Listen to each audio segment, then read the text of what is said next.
Good morning. I'm Jackie Atchison, Executive Director of the Arts Council for Monterey County, and I want to welcome you all to our quarterly BusinessWorks workshop, where we provide solutions for the busy creative. I'm excited about today's discussion on advocacy for the arts. We're so fortunate to have Julie Baker, Executive Director of the Californians for the Arts here. Thank you for joining us, Julie.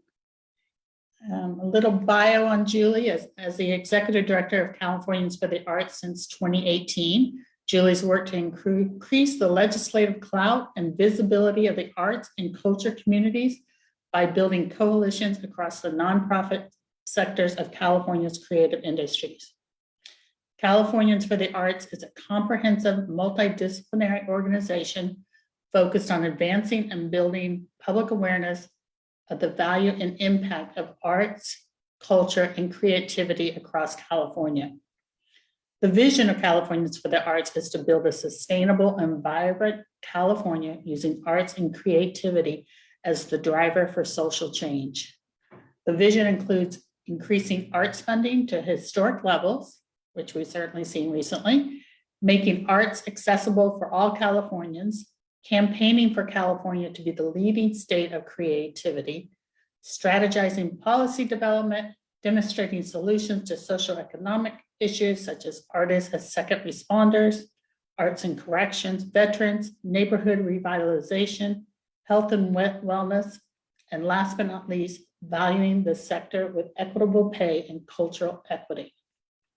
So for those of you joining us in the webinar, please use the chat for your questions, and we'll answer them in a Q&A session at the end.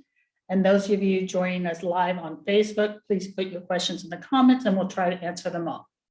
So now I'm going to turn this over to Julie Baker to present on advocacy for arts and culture in California and what you need to know to engage. Welcome, Julie. Thanks so much, Jackie. Thanks so much for having me, and pleased to be zooming into Monterey. I wish I was actually in Monterey today with you, right. But this is the way it is for right now, once again. But I'm going to go ahead and share my screen so we have something up to take a look at. And here it is. I just need to go into presenter mode. And so while that's loading, just share that I am Julie Baker. I'm the Executive Director of Californians for the Arts and California Arts Advocates. My pronouns are she, her, hers. And I'm coming in today from the unceded land of the Nevada City Rancheria Newsoms, or a town otherwise known called Nevada City, California. We're about an hour from Sacramento, which in normal times, or whatever we call that now, I would be there a lot. But as we all are doing, I'm doing everything via Zoom. So thank you for having me today. And we are going to talk about what you need to know to engage in arts and culture. As Jackie so eloquently told you a little bit about our organization, Californians for the Arts, which is a nonprofit, C3. We are really your advocacy service organization. We're here to build your advocacy muscle, to give you the tools that you need to be successful, whether that's local, state, or federal advocacy, to help translate what's happening at the public policy level, what resources are available for you to access in terms of funding and other opportunities to support your arts business or nonprofit or your practice. At California Arts Advocates, we are a C4 or a lobbying organization. We employ a lobbyist in Sacramento, and we work there to directly influence legislation, public policy, funding and resources for our industry, the arts, culture, and creative industries, and the workforce. I want to just briefly also touch on who we are as an organization and just moved myself, and our commitment to to racial equity.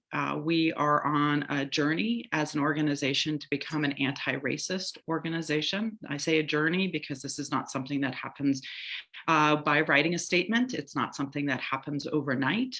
This is 400 years of us unlearning some of the biases and things that we bring to our practices on a daily basis. I'm not going to read you what our statement of values are, but I want to also recognize that we hold ourselves accountable, and we also ask our members and constituents to hold us accountable to these values. We try to be as transparent as possible, both in our processes, in our practices, and in the way that we do our business to advance arts, culture, and creative industries and workforce with a very much a practice of recognizing what has happened for systems of oppression that have kept it not being accessible and equitable for all. I just wanted to briefly also touch on, Jackie also quickly mentioned, some of the historic investments we saw this last year here in the state of California. We did see in last year's budget, which is the 2021-2022 budget, over $600 million invested into arts recovery here in the state. I'll give a little bit more detail on that as well in a minute. We also saw the first creative workforce bill signed into law, which is the California Creative Workforce Act. Really excited, and I'll tell you more about that. We saw you all engage at record numbers in this last year. Obviously, we are incredibly aware of the sense of urgency of why the funding and support is needed. And we did everything we could to activate and then to have you activate along with us. And that really, really makes the difference. And we'll talk about that more in terms of how you can activate locally to ensure that you're getting what you need from your elected officials.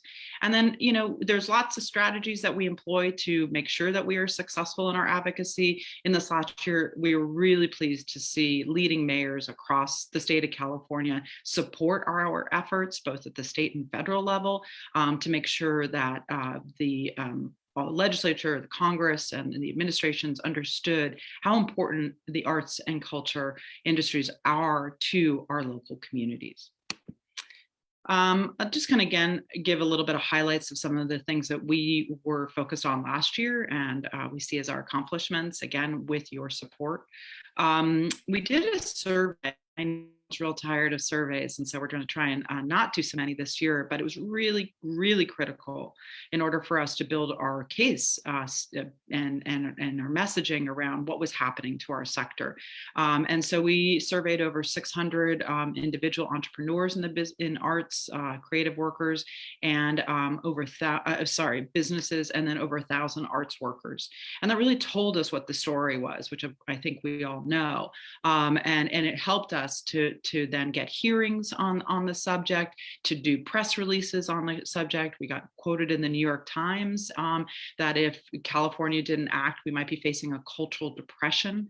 We know that these things impact then how we get legislation passed, how we get this historic investment.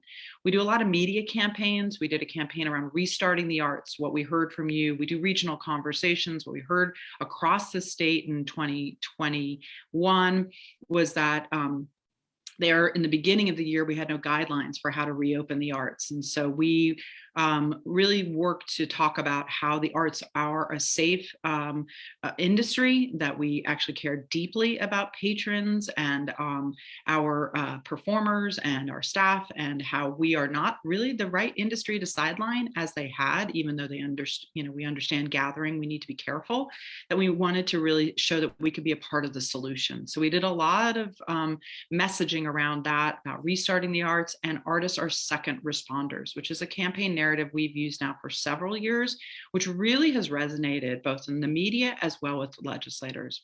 We did a number of webinars around arts and reopening with the Keck School of Medicine, Center for Emerging Pathogens. All of these are archived on our website. And we produce annually an event since 2019 called Arts, Culture, and Creativity Month that comes every April. So stay tuned for more specifics around that. And that'll give you toolkits and ways to both celebrate and highlight the value of what you do throughout your community, and to also activate directly in terms of advocacy and meeting with your legislators. And then many of you maybe had our California Arts Council grantees, or maybe you applied for California Arts Council grants. We saw that when they came out in July with only 21% of funding being activated in terms of who applied for grants, we quickly mobilized. We got a petition within 6 days. Over 1,100 people signed it. We did some, talking directly with council members and staff and saying this is an urgent need. They need to fund more, and they did. At the next council meeting, they doubled down, and we were able to see a lot more money go out into the field. So that's some of the work that we try to do. We also work directly on helping you with some of these public funding opportunities, like the California Relief Grant and the California Venues Grant Program. Now, on California Arts Advocates side, so that's sort of our C3 service side. On direct lobbying side, as I mentioned, we were able to get the first creative workforce bill in the United States by a state signed by the governor on October 9th. We saw these $600 million. We joined in coalition with NEVA California and California Association of Museums to actually make $1 billion ask of the legislature and of the the administration in order to see the recovery for our sector. We ended up with a little over $600 million. So that was a really great victory. And building coalition is very much a part of our strategy, as something that I will talk about for your work as well. And then, there again, you can see some of the things that we were able to do here, and I'm going to get into some more specifics in a second. In fact, I wanted to just kind of give you an idea of where things are specifically right now with some of the things that we were able to get last year. So there was $49.5 million in the California Nonprofit Performing Arts Grant Program. That is for small budget nonprofit performing arts organizations, budgets under $2 million, to help you with payroll costs. This is grants up to $75,000 based on your annual budget. And this was in direct response to the impact of AB5. Many of you maybe remember 2 years ago, Jackie just reminded me, I was in Monterey doing an AB5 presentation. And so these are some of the ways that we're trying to help the sector to be able to make the compliance happen and have financial support. So that's, that grant program has not yet opened. And again, if you're not already following us or getting our emails, please do, so you'll know when that's available, if that makes sense for you. California Venues Grant Program is something that we also worked with NEVA California very closely with to get passed in the budget.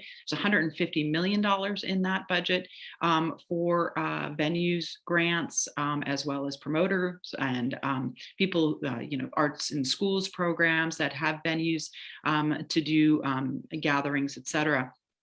It's up to $250,000. It's currently closed. And if you've applied and you're in sort of a limbo of where's your application, we do have someone on our staff that can help you understand where that is. If you're a museum, there was $50 million to the Natural Resources Agency. That should be also coming up this first quarter of the year.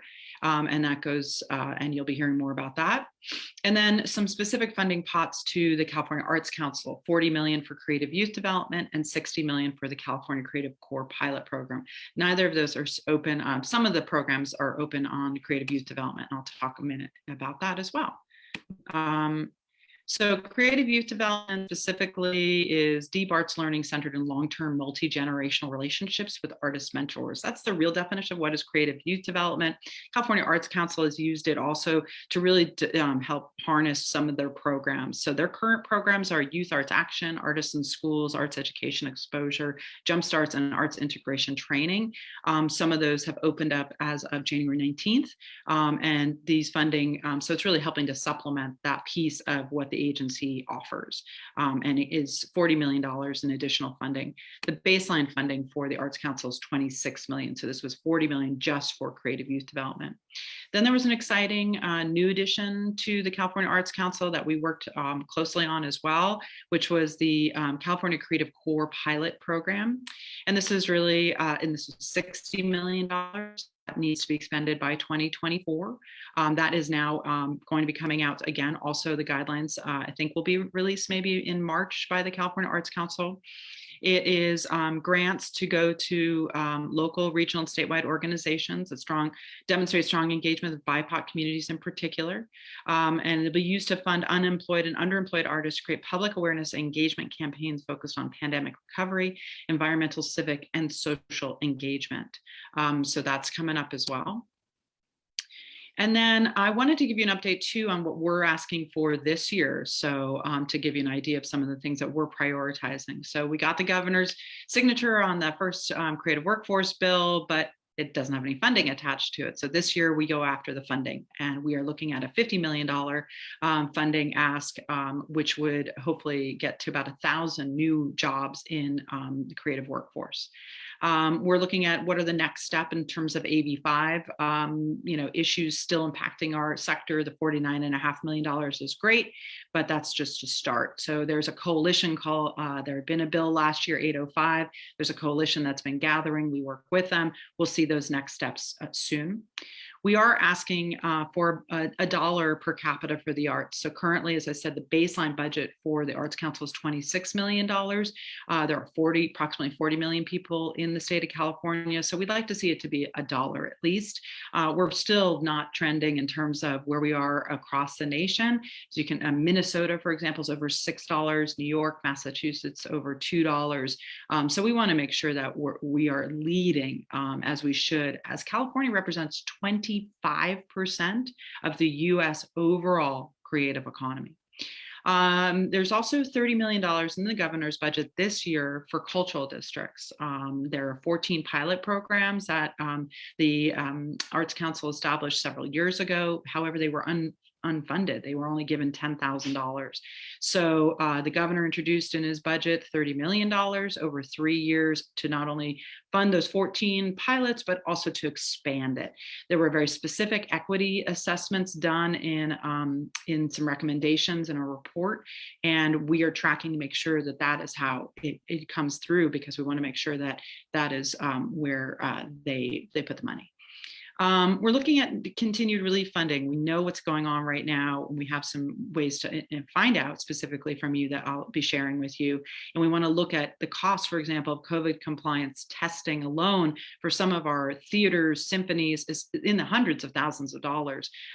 With that and the increased cost of business, and then audiences not coming back at the level we had hoped, especially with Omicron surging, we are seeing that this need for relief continues. And then I want to mention some exciting things on the arts education front. There's a partner organization that we have, which is Create California. And they are, their focus is arts ed, but we work in tandem with them. And there is a ballot measure that's been introduced by Austin Butner, who was the Los Angeles Unified School District Supervisor.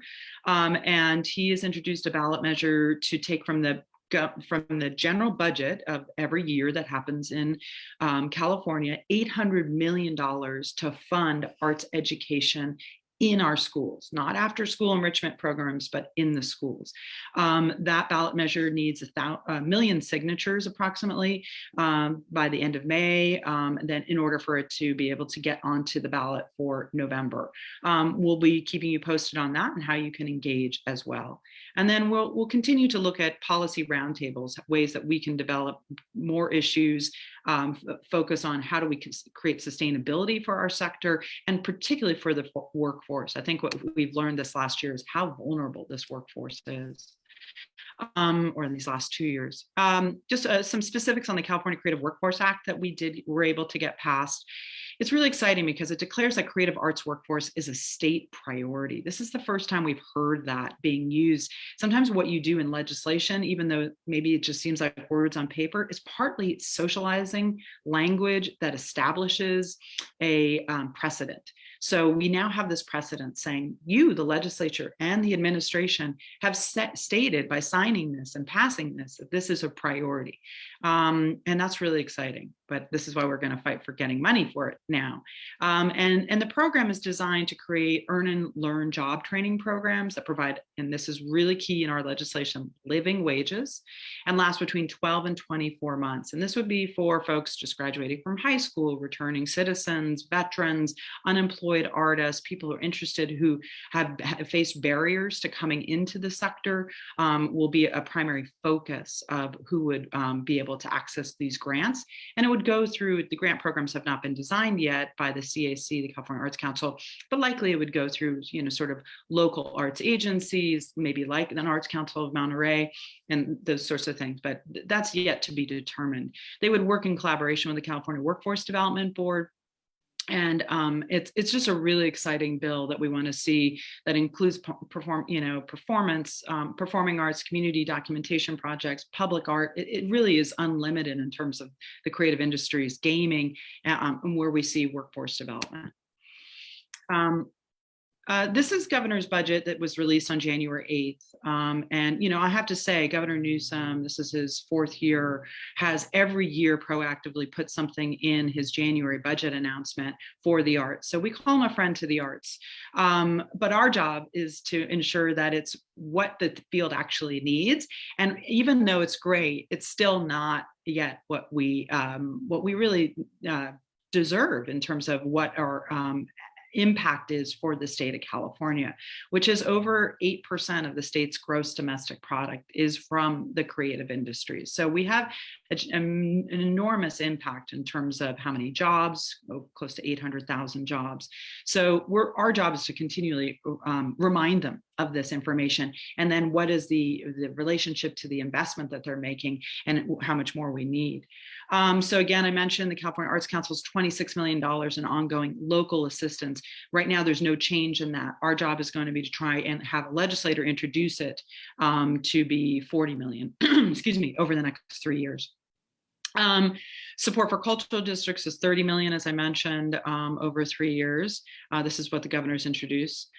California Poet Laureate and Youth Poet Laureate program. I just saw that, Jackie, you just announced your Poet Laureate for Monterey County, and this is to help with those programs. And then an exciting new thing that the governor introduced in this year, which is a $50 million one-time for the California Department of Parks and Rec to create new California cultural and art installations in the park programs. And that's everything from performances, 3D installations. It's not like just sculptures and monuments, but it's really to reflect our cultural heritage within our communities and a relationship to nature and environment. So this is an exciting program. We love the idea of arts being integrated into other state agencies. California Arts Council is amazing and a really important agency, clearly, but we also love to see us in other places because we know arts are integrated in every aspect of our lives. And then I mentioned the ballot measure, but the governor also included in his January budget $937 million for expanded learning opportunities program infrastructure, which was a bill that funding that passed last year from Prop 98. But this has a specific focus on integrating arts and music programming into the enrichment options for students. And that's after school K through 6 and summer. So we'll be definitely supporting and seeing where that goes. Just quickly, I want to give you an update on how the budget works, but I'm not going to go into too much detail on this because I really want to get us into also specifics on how you can work in terms of it in your local communities. So this is really where we are in the budget process, but basically just to show you that we're in the beginning of it. Governor introduces it. Now we go into a lot of committee meetings. We'll show up, we'll testify, we'll support or say what else is needed and hope that a legislator introduces our budget items. And then we've got in May, the governor will introduce his May revise. And that's when we'll see whether or not some of the things that we had hoped are now going into his budget. Then it goes into sort of final negotiations. And then by June 15th, they have to sign it. because it's a California constitution. Otherwise, the legislators don't get paid. And then the governor has 12 days to sign or veto. And then you kind of have a lot of back and forth and what we call trailer bill cleanup, et cetera. So I'm not going to go into too much, but if you're super wonky, I'm happy to tell you more about that. And this gives you an idea also of where the money is in terms of the general fund revenue and expenditures. But again, I'm not going to go into great detail because I want to get us into some of the more specifics about how to influence people and speak up for the arts. So, lobbying, I've talked about, which is what our C4 does, and that's specifically trying to influence legislation. Advocacy is supporting an idea or cause that and strategies and methods that influence the opinions and decisions, but it's not directly lobbying like, this is what I want you to do, this is how I want you to vote. It's more trying to through media, through case making, through relationship building, advocating for what you want. Includes storytelling, as I said, relationship building, and eventually you are going to get to a specific ask. You might hear, if you're talking to people like me, you might hear us say, well, what's your Grasstop strategy versus your grassroots strategy? Grasstops is really when you're developing those relationships directly with the decision makers, having meetings with them, with their staff, maybe working directly with them to build out what are the legislation you want to see passed, or a budget item you want to see passed in your city or county government, or that sort of thing. So it's really working directly with them and engaging in those solutions. Whereas grassroots is really kind of coming together. Maybe you're putting a petition together. Maybe you're doing a rally. Maybe you're doing a coalition letter that says, and so that's more you're harnessing the strength of your numbers together. I want to just give you some really broad general advocacy tips, which is some people are sort of intimidated maybe to talk to their elected officials. Number one, I just want to say they're just like us. They're regular humans. A lot of them come out of the nonprofit sector, actually, if you look at their bios. And so it's never too late to start that conversation, even if you say, I don't know who they are. And a lot of people don't. They don't even know who their representatives are in the state assembly. If I say, who's your representative? They'll talk about their congressperson. So, and there's a difference, obviously, between state and federal. I say advocacy is education. It's really talking about, like explaining to, you're the expert on the arts, they're not, and the art of persuasion, right? I have to sell. That's essentially what I'm doing. What are you doing? You got to build your case, and that includes data. So we do need data. I know Jackie did a really important survey in her community that really illustrated the impact of the loss of to your industry from COVID-19. That helped to educate them. But storytelling, and particularly for the arts, and what we're good at is storytelling. Let's utilize that.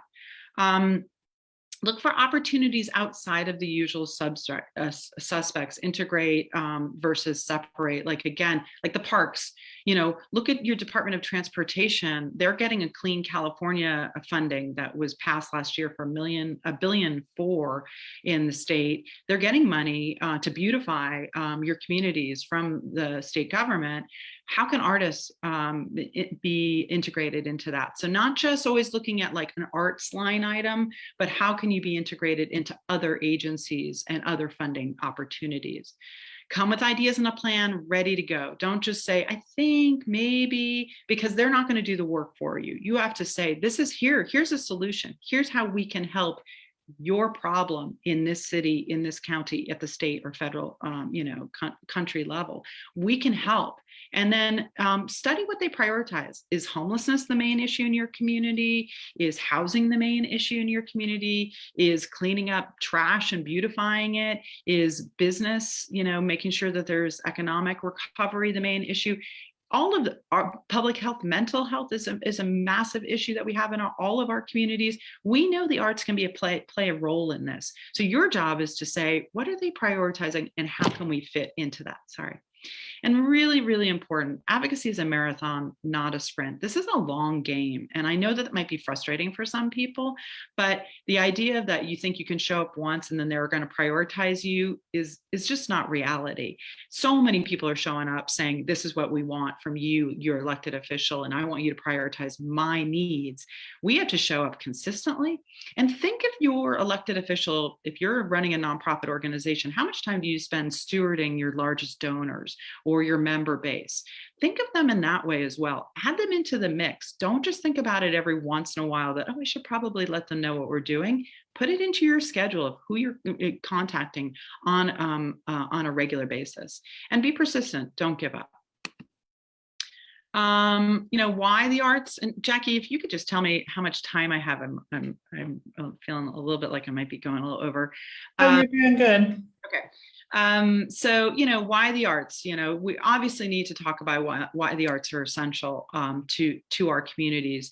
And a lot, we know that. That's why we show up for work every day. But your electeds, the people who hold the purse strings for some of these things, don't necessarily think that way. They may think of it as a nice to have, but they don't think of it as essential. So your job is to start to convince them why it's essential. Explain to them, who do you serve and what is your impact on the social services and your local community. That can be an economic impact, that can be a social impact, that can be a mental health impact. Tell them the stories of the youth you're serving and the changes that makes in their lives, that they are more likely to graduate than they are to go to jail because of the services that you're offering. Veterans, all the different places that you are making an impact, tell them and make it clear that that service that you're offering is essential to the community to survive. And to find joy, for gosh sakes. Okay, also economic impact. There's some really easy tools that you can use. One of them is, I think it's Americans for the Arts has it, the economic sort of, calculation for every ticket. If you're someone who offers tickets, for example, it's like $31.47 in event-related spending. I used to run a performing arts center. I went to my city council. I showed them that economic impact. It took a while, several years, but eventually they saw us as a really important economic partner to them in their city, and they started funding us because they recognized that their investment in us made an incredible return on investment in their community. So that's something I think you really want to illustrate. Obviously, elected officials are very, the bottom line for them is around jobs and economy and making sure that they have a healthy economy. And of course, all the other social services. Arts play a critical role in that. So again, illustrating that is really important. But it's also important to articulate your challenges. Yes, you want to walk in not saying, please give us money. You want to come in and say, here's how we can be a part of the solution, but here's also how we are not being invested in at the level that we should be, as well as what's happened to us in these last 2 years. All right, I want to talk a little bit about messaging frameworks, also some of the things that we've done to use in terms of effective storytelling. One of the things that's really critical about public funding is that it ensures that all communities have access to the arts, not just the communities that have philanthropy. And we see this particularly all over this enormous state that we live in. There are pockets where there's incredible support from philanthropy, and there are pockets when there's almost zero support from philanthropy. And so without that public funding, without your arts councils, there may not be services and programs for the arts in that particular community. In addition, a healthy creative arts industry or corridor in your downtowns actually benefits your local community and very specifically rural communities as well. Lots of studies around that. And there's studies that show that in the 2008 recession, communities that had the arts and culture as part of their business plans and their plans actually rebounded faster. So those are the kinds of things that you can utilize. It's really important to talk about arts as work, artists as real workers, the creative worker, and that it's jobs, not just the sort of like, oh, isn't that pretty and isn't that a nice to have, or an artist are there, but they're not really providing a job. That is a job, and we need to value that as work. They also provide, the creative process, the sort of iterative process is innovative. I mean, we look for innovation all the time, whether it's in technology that, obviously there's a direct correlation there. So artists provide incredible value, and there's ways to integrate them across a lot of different sectors and government agencies. So we think about that and how do you integrate them into that? There's a lot of studies that say creative jobs are critical to the future of work. As we face more and more automation, we're going to need the folks that really understand how to be creative. And they call it a soft skill. We know, and we have lots of information about this, and University of Florida has done incredible research on arts and health, that arts and creativity improve health and wellness. And within that framework, we again have used artists as second responders. We have some visuals around that. We wrote an op-ed, and then last year we even got a resolution that Senator Ben Allen introduced in the Senate, in the state Senate, around artists being second responders. And this is really, again, a recognition of the value of the work of artists. It's one thing to say, oh, thanks so much. It's another thing to say, you are actually doing something that is making an essential difference in my life and in our community. And I think it's time that we finally say that they are doing that and recognize that. And we say second responders, not first responders, because first responders are a very critical category. Your firefighters, your policemen, your nurses in particular these days, your doctors, your ER. But what we say is that we're not going into a burning building and taking someone out and saving the life in that way. But when they come out of that burning building, we are there to rebuild their lives. That's what the arts do. And finally, we are an industry that's long been undercapitalized. Let's just be honest. 26 million, $80 million is lovely, but it's a $226 billion budget that we have in the state of California. So we are what we call still budget dust. And our job is to really ensure that we're no longer that. And that's the same. Look at your local communities. What are they spending on the arts? Does your city invest in the arts? Does your county invest in the arts? What's their overall budget? What's the percentage that they're investing back into the arts? Utilize those numbers versus what your economic impact is, and you'll start to see it's probably not at the level of investment it should be. And that's where you need to start the education. And we have been disproportionately impacted by the effects of COVID. Let's talk a little bit about relationship building, who to get to know. You've got local elected representatives. You've got your mayor, city council member, your county board of supervisors, your school board members. All of those folks are elected. They're beholden to you. So reach out to them. Don't be, uncomfortable saying, I need help, or this is what's going on. We can be a part of the solution. Other arts leaders, your arts commissioners, your arts council, like Jackie, local arts agencies, your regional advocacy organizations. Obviously, if you're running a nonprofit, I'm sure you're looking for philanthropists and funders. At the state level, state legislators and administration is your assembly members, your state senators, and of course, right now it's Governor Newsom.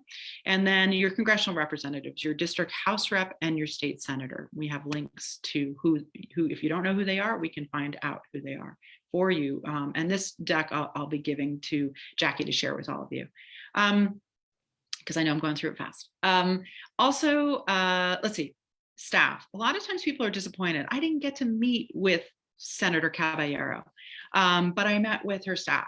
And I'll tell you, I primarily meet with staff members. Sometimes I get to meet with the elected, but the staff is who's actually preparing all the information for that elected official.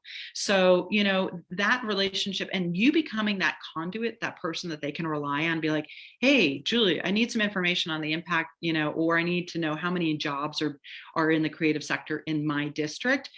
That is gold to that staff member to know that they can rely on you.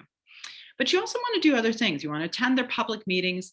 These days, most everything's now still on Zoom. You can do it from the comfort of your dining room. So attend those, speak up and add public comments. And your public comment can very simply be, what is your, what are you doing about the arts in our district? How are you supporting our industry to recover? Simple question, see what they have to say, then follow up. Attend their fundraisers or rallies for elected officials. You can certainly do that. You can ask for a meeting that you can say, I'd like to meet with my elected. And again, if you get a staff member, don't be disappointed. Invite them to your events. If you're in person, virtual, share that what you're doing. Invite them every time. So make sure they're part of your mailing list.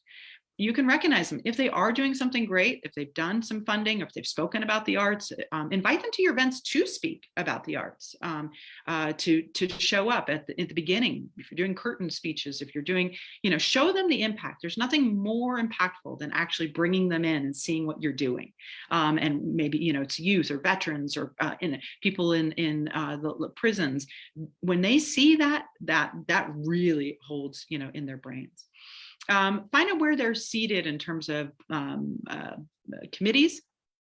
Your city council, sometimes, they'll have certain committees. Maybe your county will do that. Find out when they're doing all of those things. At the state, there's some very specific, Ana Caballero, for example, is the chair of the Senate Budget Subcommittee 4, which holds the California Arts Council's budget. So she's an important legislator, and Monterey is part of her district. Follow them on Twitter if you're on Twitter. It's a great way to see what's going on. Twitter's the fastest to see what's going on in the political realm. Tag them, thank them when they do something great. And again, I would say steward them as you would a potential major donor or client. Let me just say that in that last year, we had over $200 million in what we call district asks. That meant that specifically dollars went into districts for arts organizations, capital projects, and that sort of thing. We're also seeing what we call earmarks at the congressional level, and those will be coming up this next year as well. So that's where, if you've got that relationship and they understand the value, and you're like, I needed $2 million to upgrade my ventilation, those sorts of things. Not a guarantee, certainly not something going to happen every year, but it's something that could happen, and it only happens if you have a relationship and they know that you're there. Sometimes getting resolutions is a great way to also do that, and just have them knowing, make a resolution around Arts, Culture, and Creativity Month in the month of April, where they're recognizing the arts and they make speeches about it. This is just the beginning of how you get them engaged. Ask for a coalition ask. If you've got something specific to ask, do that. Look for help, connect with your advocacy organizations, your arts councils, and important also is to develop relationships with your media partners. You want them to not only, if you've got issues or things that you want them to be applying the pressure in media, write op-eds, utilize that as a tool, because your elected officials are looking at that, and they're probably, their staff are compiling information about that. So, building solidarity across, same issues across different, if housing is an issue for artists in our community, it's also an issue for other people in your community. Find the intersection and work together. And find business and community leaders, your local restaurants, your hotels, the tourism industry, obviously direct correlation to the success of the arts. Make sure that they're speaking up for you as well. And also think about, how can you sit on other boards? We always tend to sort of silo ourselves when we think only arts. How can you sit on an economic development board? How can you sit on a tourism board? How can you volunteer in other areas, show up at those meetings and understand their language and how you can insert yourself? And if you don't have a regional arts advocacy network specifically for arts advocacy, that might be something you want to look at, and we can help. There's no need to reinvent the wheel. There's a lot of tools and resources out there. We've got a lot of those on our own website, californiansforthearts.org.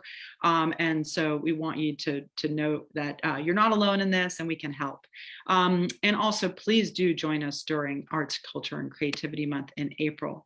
Included in here is a lot of information. These are just a highlight of some of the other organizations that do advocacy in the state. There's some regional, like Arts for LA. There's your Arts Ed, Create California. There's some California Association of Museums. And then there's some national organizations, Americans for the Arts, League of American Orchestras. They all have great tools and information. And a more recent, in these last couple of years, Be an Arts Hero and NEVA California.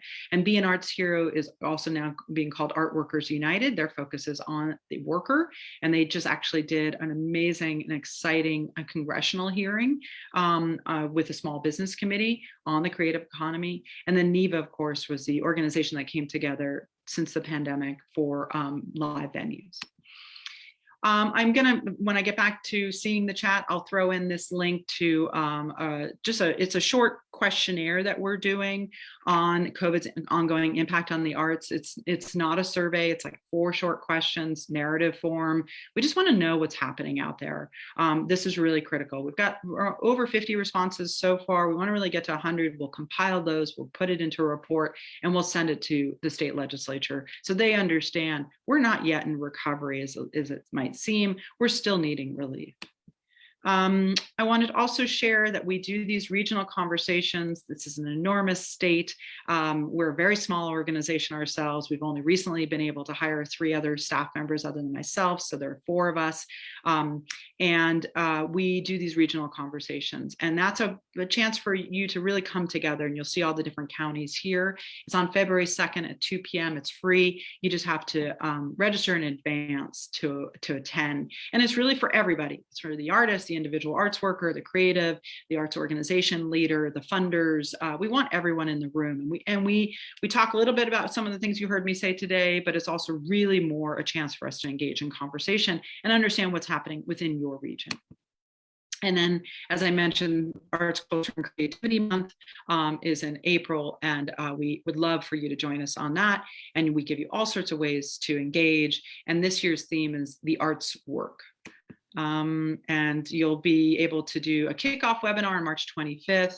Every Friday in the month of April, we'll have webinars on specific topics like arts and youth, and arts and healing, arts and economic recovery and development, those sorts of things. And then April 25th through 29th, we'll do Advocacy Week. That's poised right before what is the governor's May revise. So it's really an important time to make sure we're getting in those really strong arguments of why we need the resources for our sector and the investments.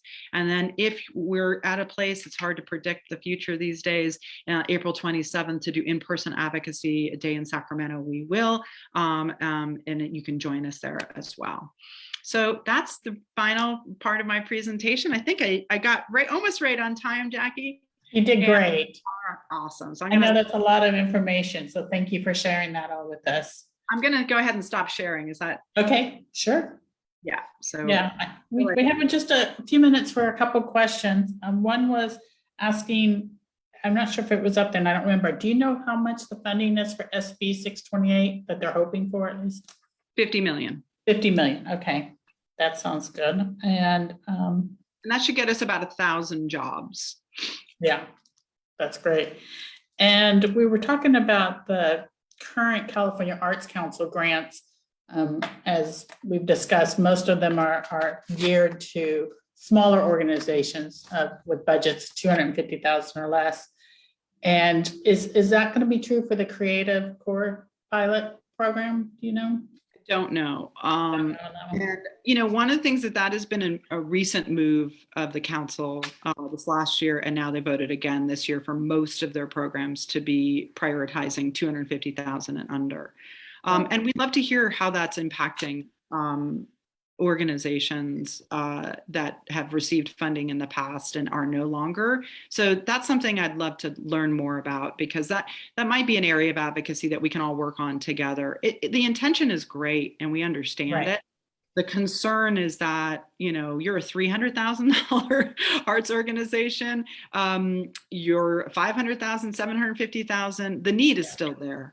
Right. And, how can they do a both and also, that's part of why we also want to see the funding increase, right? From that 26 million to 40 million on the baseline for the agency, because they're still dealing with such small pots of money, and they're always oversubscribed in terms of how many people they can fund. So clearly we need more money in that agency in order to meet the needs of the field.